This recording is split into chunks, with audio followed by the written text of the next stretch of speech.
Hey, how are you today? This is Josh Patrick, and you're at the 50/50 Accelerator podcast, where we help you think about how you can make 50% more money and spend 50% less time at work. And today we're going to take a little bit off our normal conversation we have. And I actually have a subject matter expert on, and we don't do that very often anymore. But the reason I wanted to bring excuse me, Middendorp. Matt Matt Middendorf. Mittendorf. Is that how it's pronounced Middendorf. your name, Matt? Matt Middendorf. You know what? Middendorf. Okay, well I've been that's called a lot worse, so just keep rolling. We're okay. good. Matt Mittendorf, and he's from VisionPoint Capital, where he's the director of ESOP consulting. And we're going to talk about ESOPs today. It's a subject I talk about a lot, and it's one that I think you need to know about. Whether you decide to do an ESOP or not, it might be a strategy that works really well for your company. So let's bring Matt on. We'll start the conversation. Hey, Matt, how are you today? I'm doing fantastic, Josh. How are you? I'm well. So I'm going to ask you my standard question I ask everybody when I start a conversation, which is, what's the problem that your company solves for its customers? This is actually really very simple. The problem I solve for a lot of my customers is business owners create this business. They build it, they nurture it, it becomes a part of who they are, right? Selling a business is probably well, first of all, taking the risk to create a business is incredibly difficult, but then the option of transitioning out of your business is probably the biggest, most difficult decision you'll ever make. So my job is to help people do it in a way that they feel good about, Okay, so that right? tells you what you do or the way you do it, but Mhm. doesn't really talk about the problem you solve. Yep. So let's get there, right? So the problem I solve is a lot of business owners want to transition out of their business and they want to get the return they deserve. So I help them do that, right? Yeah. I help them solve that problem. I help them make sure their business is better off after they leave. I solve that problem for them, right? They know that their business isn't going to get stripped down and the profits aren't going to go out of town. And I Right. help them make sure that their employees are taken care of. So in short, what I do, the problem I solve for business owners is I make sure that when they sell their business, they know that their business is going to live on and their legacy is going to be preserved.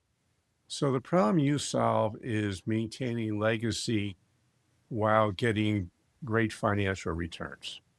That's a great way to put it. Okay, so this is something folks who are listening, which is really important, is that when someone asks you what the problem is you solve, keep it to about 3 words or 4 words if you possibly can. One thing's for sure, when you start using full sentences to explain the problem you solve, you're actually telling people what you do, not the problem you solve. There you go. So problem solutions, for example, in our business, we help people make more money and spend less time working. Very simple. And it's easy for people to say, gee, that's something I want, or I don't need it, or I don't care about it. But it allows you to make an easy decision about whether it's something that's right for you or not. So So you're let's saying I move help on. people sell Let's their move on businesses to and feel good talking. about it. Excuse me? I help people sell their businesses and feel good about Okay, great. So that's what you do, but that's not a problem you solve. it. Well, it depends on if they feel good about it or not. So you always say, gee, what's from the business owner's point of view, what's their problem? Now I can tell you with ESOPs, often the problem is their business isn't saleable. I see huge construction companies become ESOPs. Yes. And the reason why is a construction company is only as good as their last bid, and buyers want recurring revenue. Now, the owner knows they're creating recurring revenue, but a $500 million construction company, there's not a lot of buyers out for that. Nope. And, Absolutely not.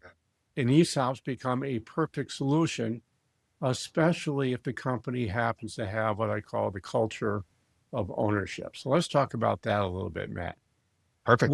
What would the culture of ownership be for an ESOP? I mean, what makes that a good ESOP candidate? Yeah, absolutely. So, when we're talking about employee stock ownership plans, one thing I do want to be clear about is the employees are not actual owners of the company. They don't have extended decision Yeah, making. So I know we're going to talk more about that. So when we talk about ESOP culture, I'm not talking about they have the ability to hire people, right? Change the name on the building, that kind of stuff. So what a great employee culture is, what happens in ESOPs quite often is you find that people are suddenly engaged in a completely different way. And what's really happening is the financial goals of the company for the first time in most businesses are now perfectly aligned with their goals too. So you Or at see least people, some of their goals. yep. So you see people who suddenly are thinking about being more efficient, right? They're thinking about their job and they're thinking about how can they be more efficient? How can they save the company money? How can they help the company make more money? They are engaged in the success of the outcomes that the company is trying to produce in a way that they never have been before. So if you ask me what a great ESOP culture looks like, it's people want to make a difference for the place they work.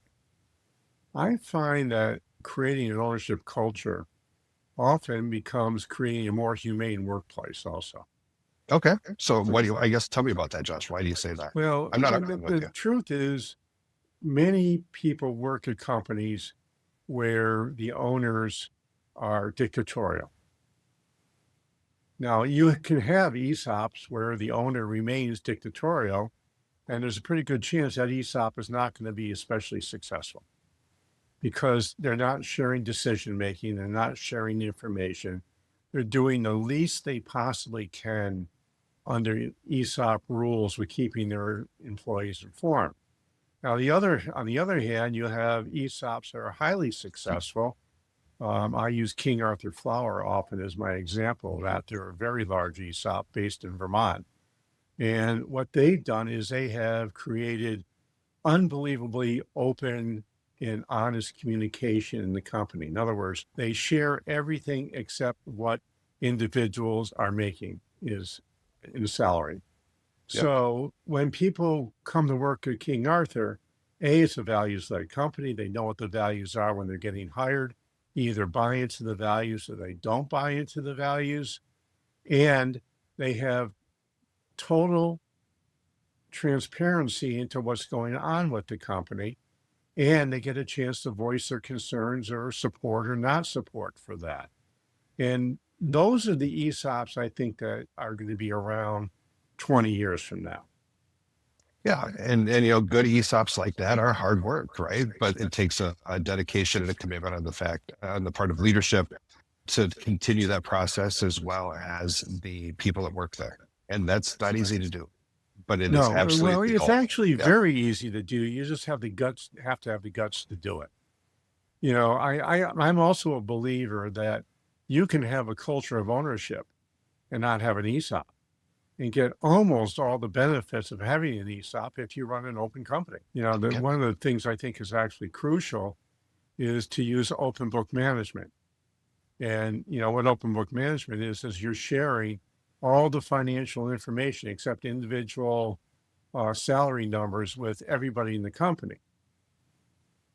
Now, when I did that with my food service company and we were in an ESOP. Sure. Now, when you do that, what you have to do is you have to provide financial education to go along with it.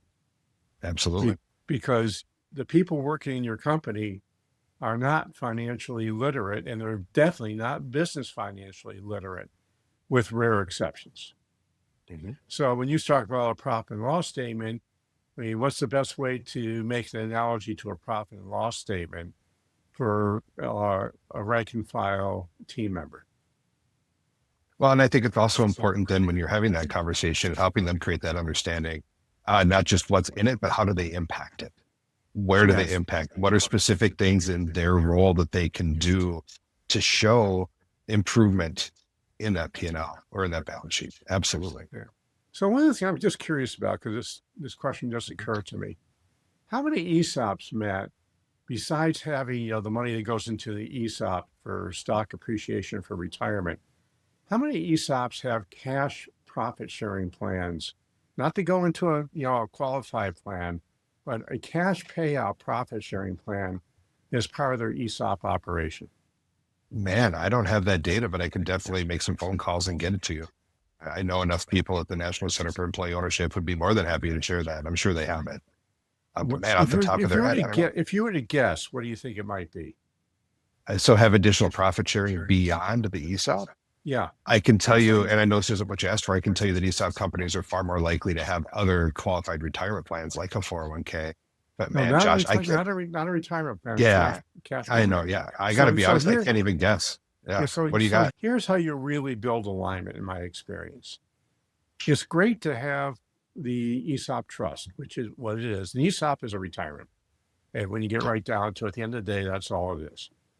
And that's great. But if I'm 30 years old and my money is going into an ESOP, and that's all that's happening, probably not going to be especially excited about that. I might be, for a week or two when the valuation comes out if it goes up. But the real thing is I want more money in my pocket. So if you align a cash profit sharing plan with your ESOP, then everybody they get an immediate benefit. The company performs well, and they get a long-term benefit when they leave their company and they get the cash in their stock value. And the both have to work, in my experience, in conjunction if you really want to have a long-term plan, because the truth is we don't do well as human beings when we think about things 20 years from now. Does that make sense? Yeah, so it does. That makes sense. So I guess the question I would ask is, I have been around hundreds of ESOPs and I haven't seen an ESOP company do that. So I'm just wondering if you have and what that outcome was. Was it different? Because ESOP companies tend to be more profitable than non-ESOP companies. Yep. They tend to keep people around 4 times longer than non-ESOP companies. Yep. They have a greater household, like a 92% greater median household in wealth than non-ESOP companies. So obviously works as is. So I'd love to, do you have a story about a company that did that? Well, King Arthur does it, Gardner Supply does it. Okay. I know lots of non-ESOP companies that do it. And when they become an ESOP, they continue doing it. So the truth is, it's not, I don't think the NCEO that's the National Center for Employee Ownership.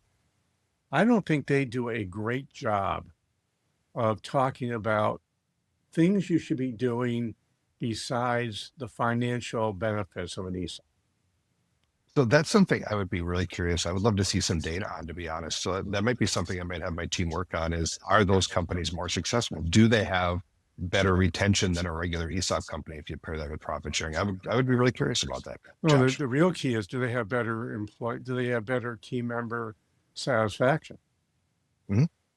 Which should lead to the outcome. And what happens, because we did this, we had a very good profit sharing plan, my food service company, where it was tied to open book management.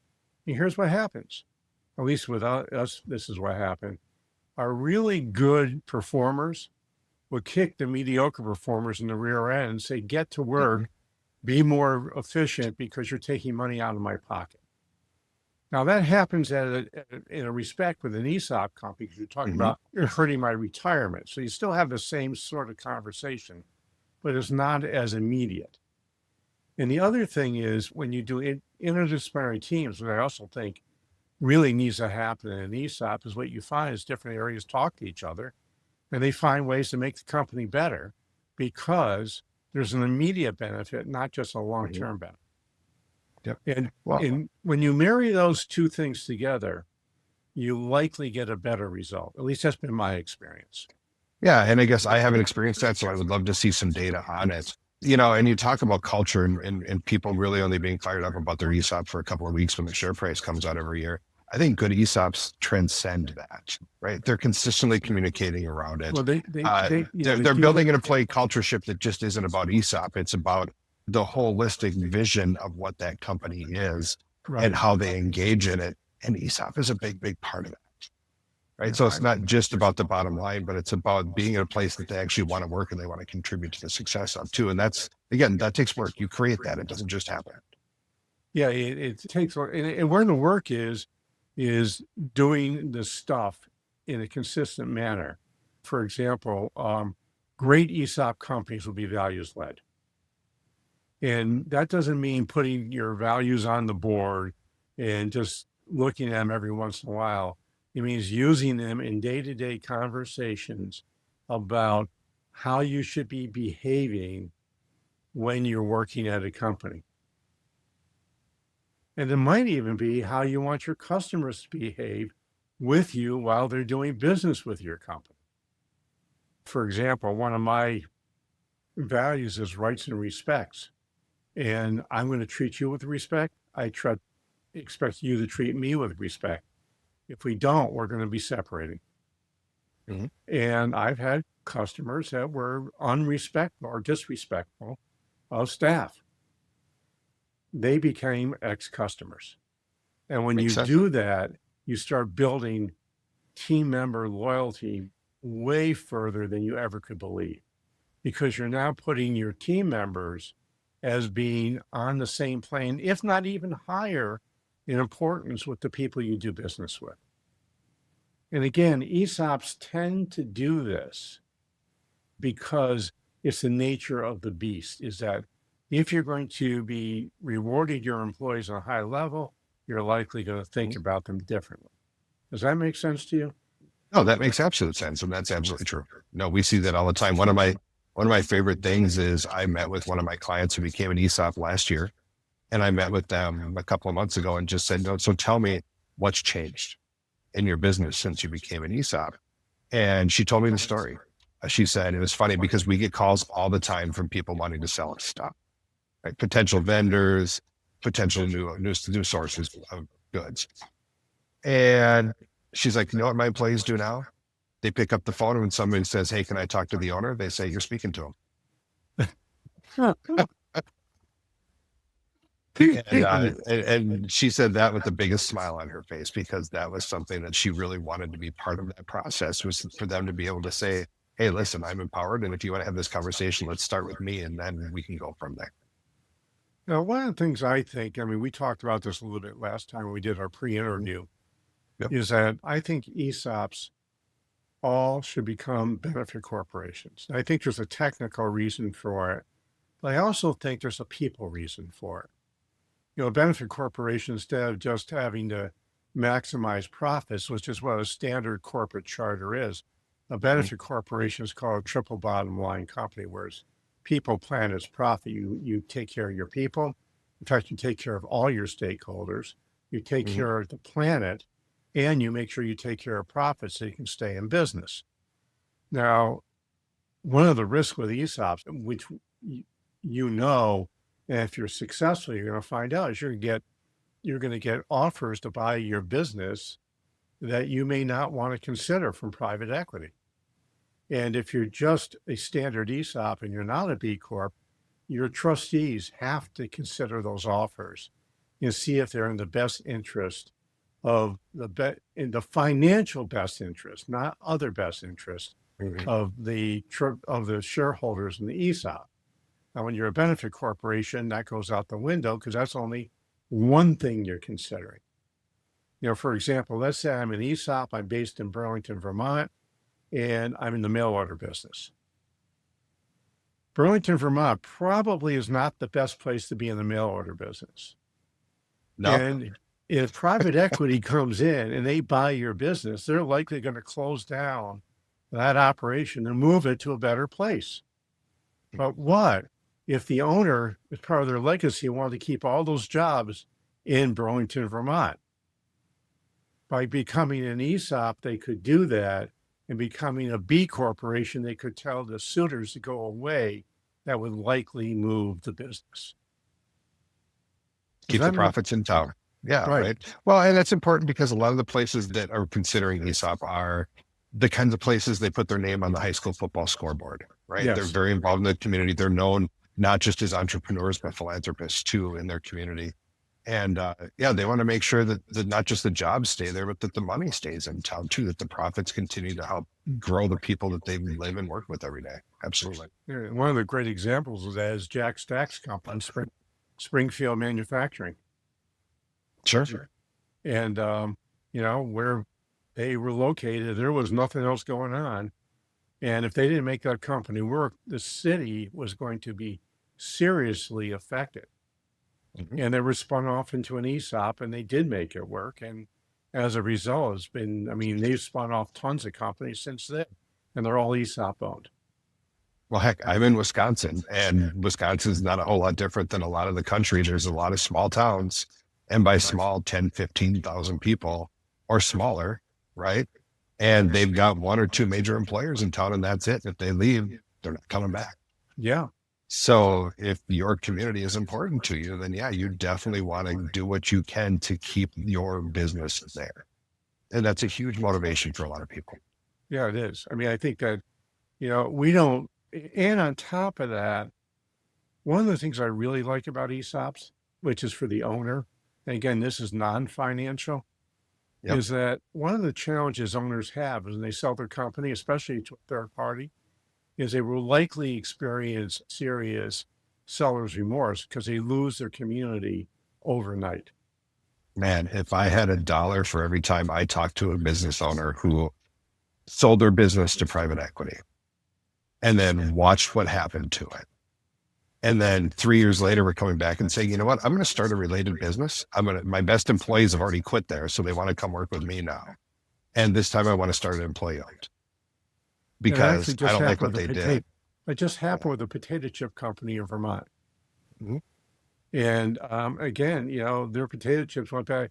The private equity guys bought the company. They ruined the formula. They made the chips less good.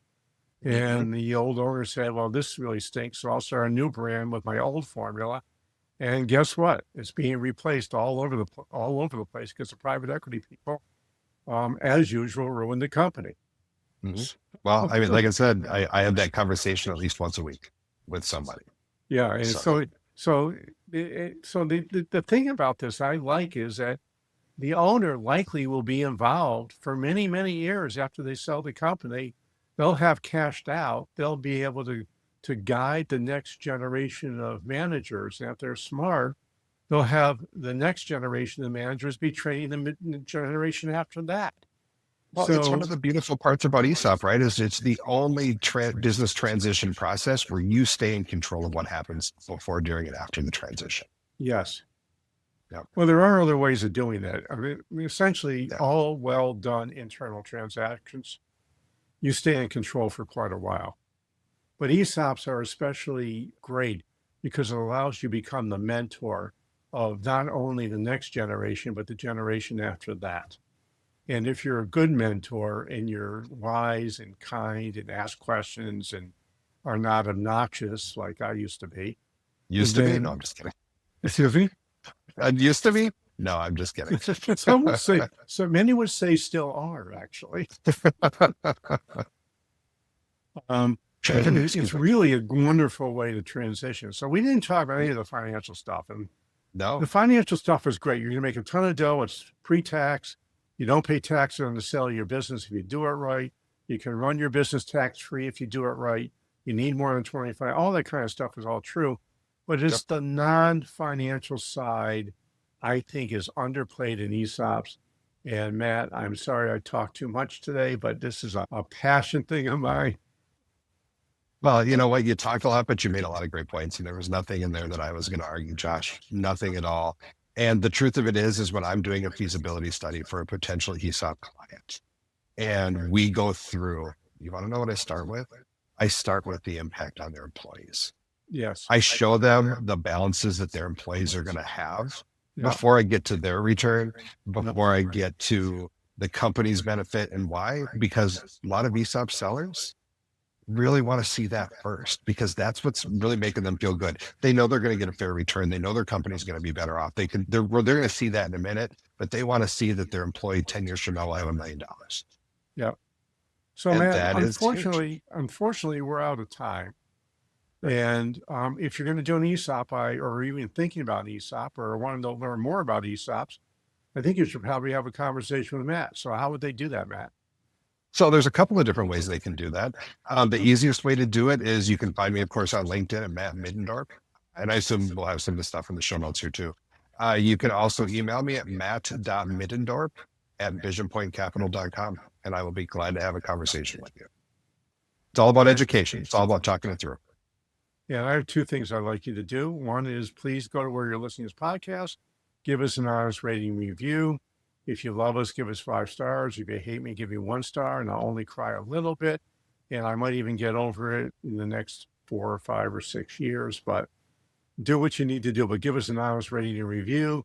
And the second thing is, if you listen to this and you own a business and you say, gee, I've had some interesting things happen to me along the way, which I would love to share because it can make others' lives better. And, or if you're saying, gee, I'm kind of stuck someplace and I would like to get a little bit of help, I'm happy to do that too.